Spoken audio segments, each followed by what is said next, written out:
Welcome to Booked, the bookstore education podcast brought to you by the American Booksellers Association. This episode is part of our Indies Introduced series, where we spotlight debut authors handpicked by booksellers from around the country. In each episode, a bookseller from the Indies Introduced panel will interview the author of a debut title featured in our program. Hi everyone, my name's Elisa McIntosh. I'm a bookseller at the Bookstore Plus in Lake Placid, New York. I was really excited to be chosen to be on the Indies Introduced Kids panel, and with me today I have Ahmad Saber. He is an author of contemporary young adult novels exploring the themes of discovering identity and belonging. Ramin Abbas Has Major Questions is his debut novel, and based on his lived experience as an immigrant and Desi person of color. By day, he's either working as a rheumatology specialist or attempting cat's eye chorea with his niece at home. He lives in British Columbia, Canada. So I just really want to say again, Ramin Abbas Has Major Questions was one of my favorite picks that I got to read. Even just being somebody that isn't Muslim or anything, it's for everyone. I can't express enough how much I loved this book. There's so much dealing with identity, and it seems so heavy, but it brings so much joy. I'm laughing, I was crying. It gave me all the emotions. I'm just so excited to be able to talk to Ahmad. So thanks for joining us, Ahmad. Thank you so much for having me, and thank you so much for that wonderful introduction. Yeah, so I guess first things first, which I think it kind of helps lead into what the book is about is, like you said, what I said in my intro is you draw a lot on your personal experience, and you even have that in your bio for the book. So I was just curious if you can share a little bit about yourself, because Ramin, he was born in Canada, I believe, right, in his book, but you personally immigrated at the age of 16. So I was just curious if you could share a little bit about immigrating to Canada from Pakistan. Yeah, absolutely. Um, so immigrating to Canada at 16, the best way I can describe it is a very high voltage, high ampere culture shock. Um, to give you an idea, my whole concept of the Western world and Canada and America in particular was based on Hollywood movies, and movies like Hard Target and Three Ninjas. I'm not sure if you know those, but those they would play them on repeat in our video room break. So we would get like once a week a 1 hour video class where they would just play a movie so the teachers could chill out. And so that's all I thought was, and also, by the way, the Terminator and Arnold movies, so it was all very kind of exaggerated. And then also The Mask. So that's what I thought America was, or Canada was going to be like that. And coming here, obviously it was somewhat like that, but also nothing like that. But where it really stood out for me was all of the personal freedoms that I suddenly got to enjoy. Um, I mean, it's a huge thing to not have to wear uniform at school. So I show up at school and nobody's wearing uniforms. Everybody's in their casual clothes. That was a huge thing to get used to. Um, this kind of ties into the themes of the book a little bit, but there was no gender segregation. Boys and girls could not only talk, but I actually saw someone kissing on the first day at school. Like I just walked in before first class and there was a couple just making out on the bench. And I thought that only happened in the movies. So it was a very eye-opening experience overall, and just kind of soaking in all of those changes. Swear words was another big thing actually. So people just were very kind of, you know, um, crass with their language, and it wasn't very poised and proper the way I was kind of raised to be. So all of that did definitely take getting used to. With teachers as well. Students were just a lot more frank and open with their teachers. And I mean, I grew up in a school where there was corporal punishment, so I didn't think you could just, you know, joke around with a teacher. So it was very different, but also in a good way. But at the same time, again, tying into the themes of the book, you kind of find yourself in a little bubble floating in this world. that's so different than yours, and you're holding on to all that you know about being 16. And then being basically you're like a fish out of water. And then holding on to everything I knew about my culture and my identity, and then floating through high school like that. That was an interesting experience. I have a quick story that perfectly encapsulates this kind of tension between wanting to hold on to who you think you are and what the world wants you to be now. So, and we had a dance class. So, that it was unfathomable to have girls and boys dance together in Pakistan, right? So here we had dance class, which was mandatory. It was part of the PE, well, not PE, sorry, part of the graduation requirements. Um, and my brother got paired with this girl, and he would hold her by the tippy tips because he thought like holding hands was sinful. So the PE teacher was like, "Relax, dude, you're not marrying her, and you're just Oh, dancing." And it perfectly encapsulates that tension between what you want to hold on to and what the world expects of you. So I thought that was a funny thing to experience. And then the other big things were rap and basketball. I didn't know what rap music was before this, but everybody would listen to it. There was a song called "This Is Why I'm Hot." I think that would be playing on repeat all the time, and it didn't make sense to me. It just kept going, "This is why I'm hot," over and over. Um, and then basketball culture as well. So yeah, it was a very interesting, eye-opening experience. I did become quite a bit more ambitious, driven to succeed in this world where it was so overwhelming. You could really be anything if work hard.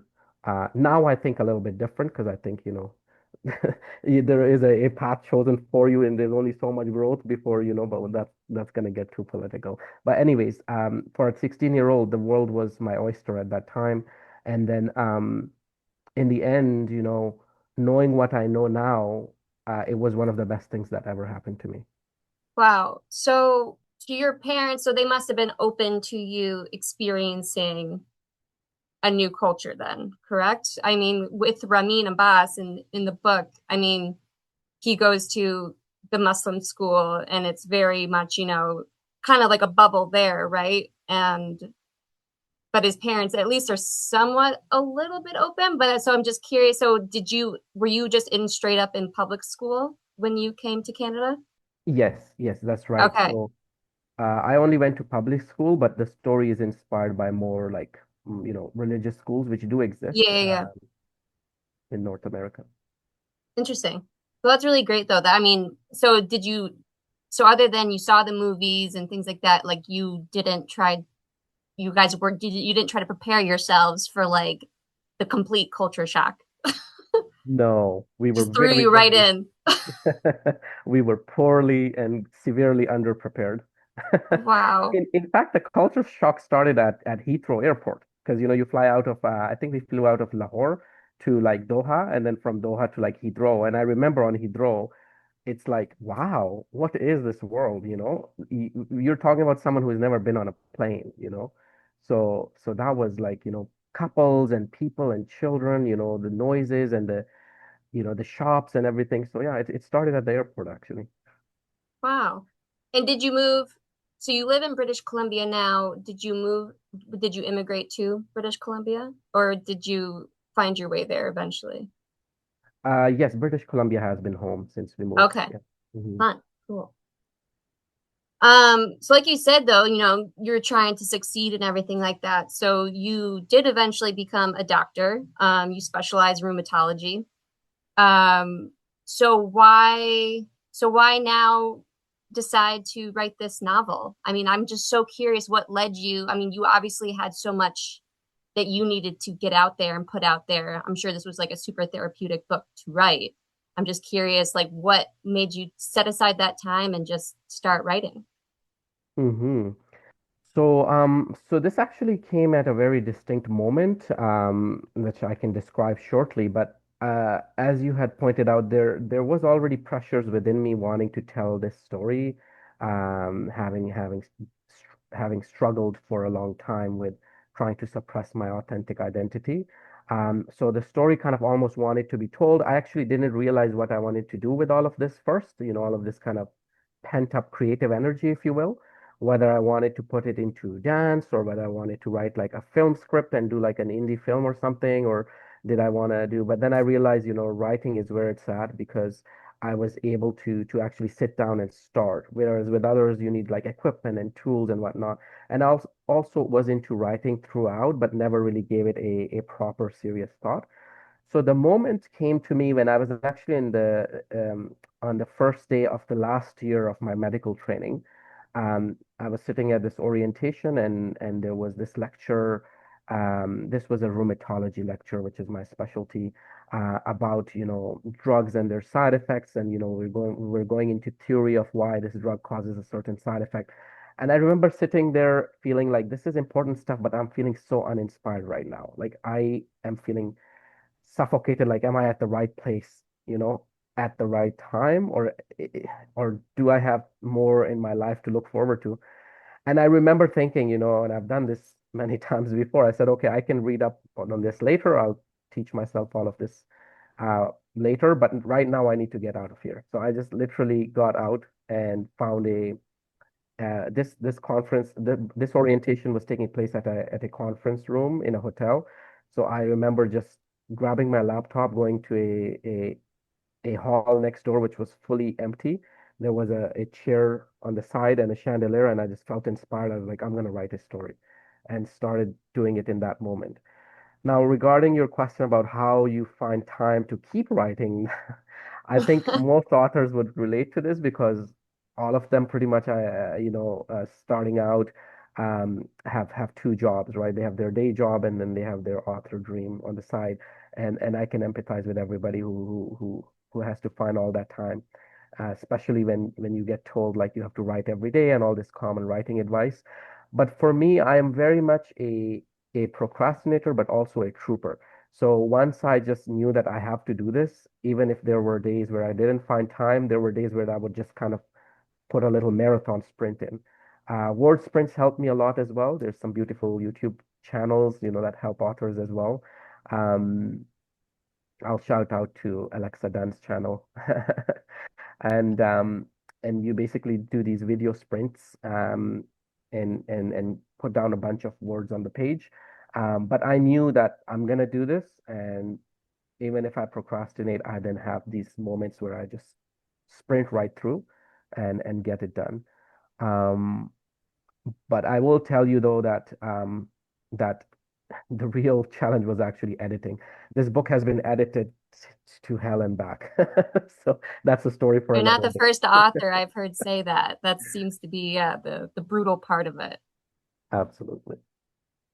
So how long from that day at the conference where you got up and left and you were like, I need to start writing until, you were in those phases of you had your agent and you were working with the publishers? Like how long was this working? Yeah, so I actually remember the date distinctly. So July, July 17th, I think, around July 17th, 2019 is when that moment was, going to the conference room to write. And I kept working on this, and I didn't sign until 2023, when I got a offer of publication. So it has been that many years in the making. Wow. Um, and even after 2023, it has been with my editor, that many years of editing so it took from 2019 to now 2026 for the book to come out. So it's a long haul. Anybody who wants to do this has to mentally prepare for that. Um, I'm just sitting here. I wrote down 2019 to 2023, and I am like you just said, it's 2026. In my mind, I'm like, oh yeah, the book's coming out, and I'm like, wait, it's been 3 years since that. Um, so good on you for sticking with it. Well worth it because, like I've said, I'm obsessed. I've now read it 3 times. I look forward to reading it more. Thank you. So it's like you said, like you knew that you needed a more creative outlet, and so you talked about dance. And I have stalked you on social media, and I see that you are a big musical fan and you love New York City. So Ramin's creative outlet is origami, which I think is so cute. I love him. do you do origami? There's so much origami in the book that I was like, he has to. Please tell me that you do. Yeah, so I actually do not know origami at all. In fact, I've never even made a crane or a heart.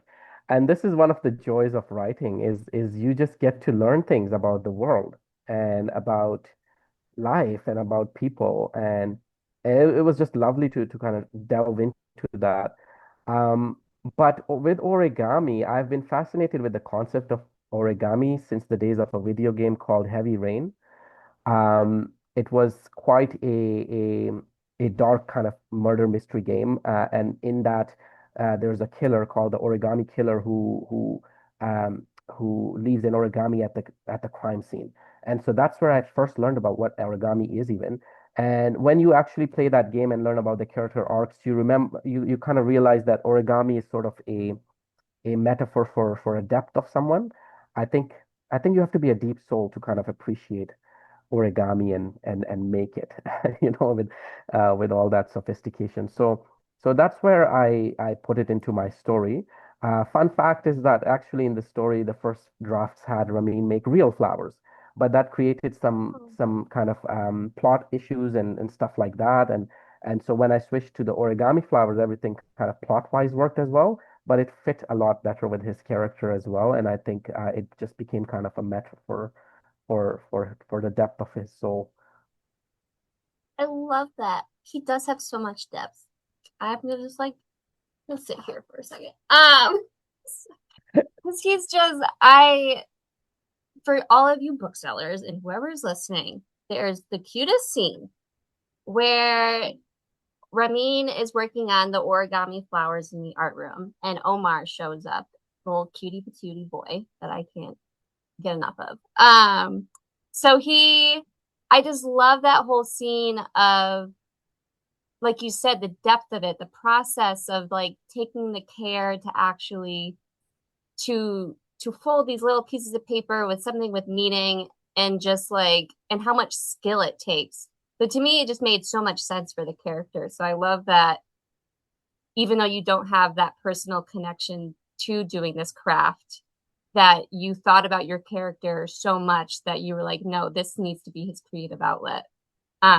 Which obviously he needs. I just feel like he puts so much pressure on himself between trying to go to med school as well, right? And then just dealing with this whole concept of, I just think it's so beautiful, just like, but his passion for his culture and his religion and his God, right? But then trying to embrace who he is.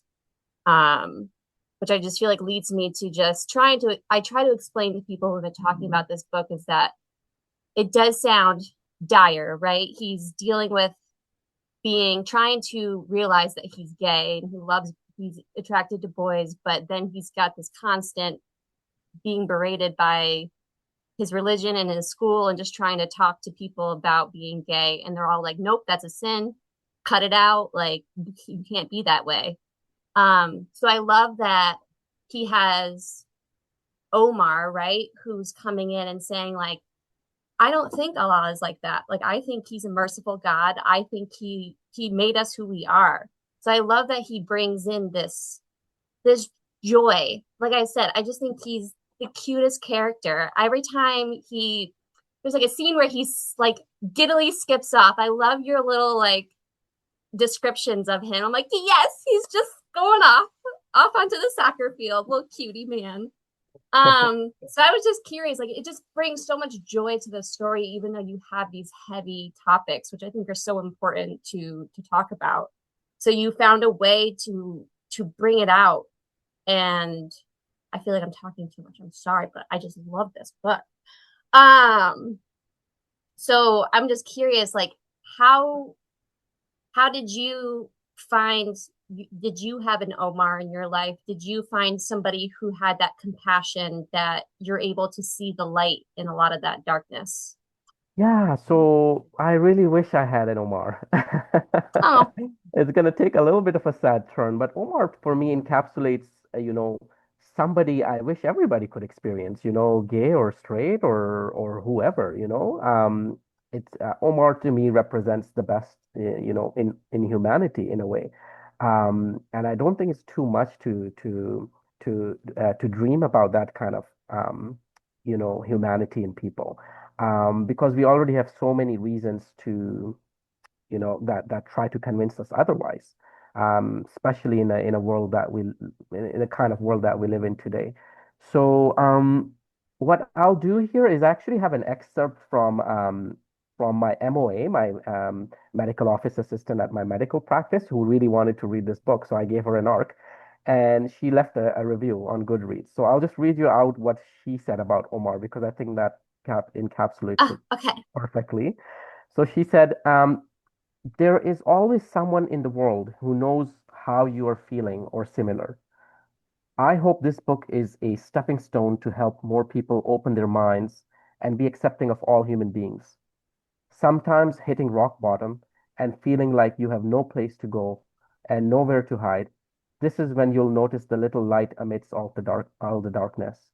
We all need a shining light to guide us, or maybe we all just need an Omar. And so when I read that, I was like, oh my God, like Ash, you really got the book. Shout out to Ash, by the way. Yeah, Um, Ash, come on over to the bookstore Plus in Lake Placid. You're hired. I don't have that ability, but you're hired. Amazing. Um, oh my goodness. well, I'll I'm have to let glad Ash that, know that she has a new job offer. yeah, uh, for sure. I feel like I've been around. I mean, I'm on the Indies Introduced panel. I have some sway now, right? Um, I just, and I also, how perfect is that though? So clearly you created a character that there's, you know what I mean? Like, I feel the same exact way. Ash has a way more eloquent way of saying it than I do. So again, Ash, amazing. Um, so I just think that's so great. Like that must feel so amazing to know that like you put that out there and more than one person has already felt that, right? Mhm. Um, so I love that. Um, And I am I also allowed would to? like to add that quick addition here is, I think that what part of the inspiration was also the fact that there's enough trauma and darkness in the world as it is, and especially queer trauma as well in our spaces. So why not tell stories of hope and joy? And I needed that for myself as well, because before anybody else, this is a book for my younger self. So that younger Ahmad really does need that story of hope and queer joy, because I think we have enough stories about trauma already. Yeah, exactly. No, I totally agree. And I think that's some of the best books that I read is that, you know, they're dealing with those heavy topics that multiple people can relate to, but they still show you that like that's not all it is. There's more to life than that and there's better things ahead. So I think that's great. Um, well, I hope you get an Omar at some point in your life because Thank you. Love to see this. I hope everybody gets an Omar in their life. I want one. Me too. Um, but yeah, oh, I love that. So what is on the horizon for you? Are you thinking, are you trying to steer away from rheumatology, hoping to write more books? What I just feel like, where do you go from here? Hmm. Yeah, thank you. Yeah, that's an excellent question. Um, so I have had a mostly positive, overall complicated relationship with medicine. I mean, it's an incredibly rewarding career, right? And when I think of it from an existential lens, it just brings so much meaning. At the same time, that creative element is missing from it, and that kind of fire of creativity is kind of missing from it. I mean, you don't want your doctor to be creative with your treatments, right? And you don't want your doctor ever excited, because a bored doctor is a good doctor, because they've seen this many times and you're in good hands if they're bored, right? So for me, unfortunately, that was missing from the career, and I think for the foreseeable future, I'd have to kind of straddle both. But if someone had a magic wand and they could make me a full-time author, I would then choose that, because that resonates more with me now at this stage in my life. So certainly that's the hope, and the big dream is to write books full time and be fortunate enough to make a living from that as well. Um, but where I'm going with with regards to next direction is I know for sure I'm going to keep writing until I run out of stories. Um, whether or not categories or genres would shift, that's a discussion for the future. But right now, I actually am under contract for the second book. So it's not going to be a sequel to this one, but um, I am in the middle of this dreaded second book syndrome, unfortunately. But I'm actually feeling quite passionate about this next story as well. So I'll just give you a quick exclusive sneak peek. So basically, this is Oh about, yeah. yeah, this story is going to be about a white family in the heart of conservative America. So semi-conservative, probably Montana, I think, suits the best, who decide to host a Pakistani foreign exchange student for a year. So there is this student exchange program run by the government, which unfortunately is now placed on hold, and the funding has been withdrawn. But I think it would bring awareness to this topic as well. And really, the story is about this student who's kind of like a fish out of water, and this family who hosts him, seeing the world through each other's eyes, right? And then ultimately realizing that maybe we are actually more similar than we are different. And it's supposed to be an exploration of everything that's wrong with America right now, but also more importantly, everything that is right with America right now. So very excited.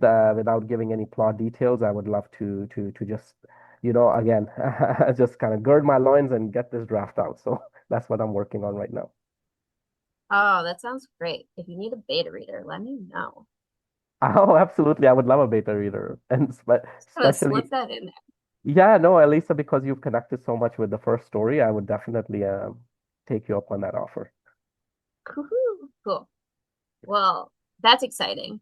Who, I mean, who knows when that's gonna come out? I hope soon. But so that's very cool. So yeah, so a Pakistan foreign exchange student, and you're gonna plop them into Montana. hmm And see what happens. Okay. I'm excited for you. Do you feel like with your characters that you let them, I hear authors say this, and I'm so curious if I ever write something if I'll feel the same way, but I love how they talk about how like they didn't realize where their character was going to take them. So are you feeling like that right now? I mean, just like, Absolutely, yeah. So I'm definitely a not a full pantser, but I think there's a term for plantser. Like they plan a little bit, but pants through the writing process. Basically a discovery writer, right? Like I actually need that in my writing to feel fulfilled. If I know exactly how it's gonna unfold, it kind of makes me lose that spark. So I know the big touchstones and kind of the overall direction and the premise, and I know some things about character, but the real joy for me comes from actually discovering the characters as I write, and then I rewrite, and then I rewrite, and then I know something else about them. There's a pain and joy of writing, but for me, the pain is worth it. And it's like Stephen King put it in his On Writing book. It's like a little fossil, and you're just basically digging around it and seeing what's underneath, and you keep digging and digging and see what you find. So really, that's where the joy is for me in writing. oh, I love that. Well, cool. So I'm so excited. So everyone who's listening, Ramin Abbas has major questions. Comes out March Third. 3rd. Thank you. I'm like, um, everyone needs to buy it. Let's get going. Ahmad needs to have some joy in his life. Let's get him full-time writing, right? Oh, thank I'm you. gonna push this so hard. Um, it's the cutest book in the world. I can't take it. So Thank you thank you so so much. much. Yeah, Thank you so I much for I having loved me. talking with you. I can't wait to meet you in person and just to get Ramin and everyone's hands. It's gonna be great. Likewise, thank you so much, and definitely looking forward to Winter Institute. Cool. Well, thanks everyone for listening. Again, my name is Elisa McIntosh from the Bookstore Plus in Lake Placid, talking with Ahmad Saber. So be on the lookout. March 3rd, Ramin Abbas has major questions. Thank you for listening to Booked, the bookstore education podcast brought to you by the American Booksellers Association. Don't forget to subscribe to the show on your favorite podcast app. Additional educational resources can always be found on the ABA site at www.bookweb.org. Happy reading!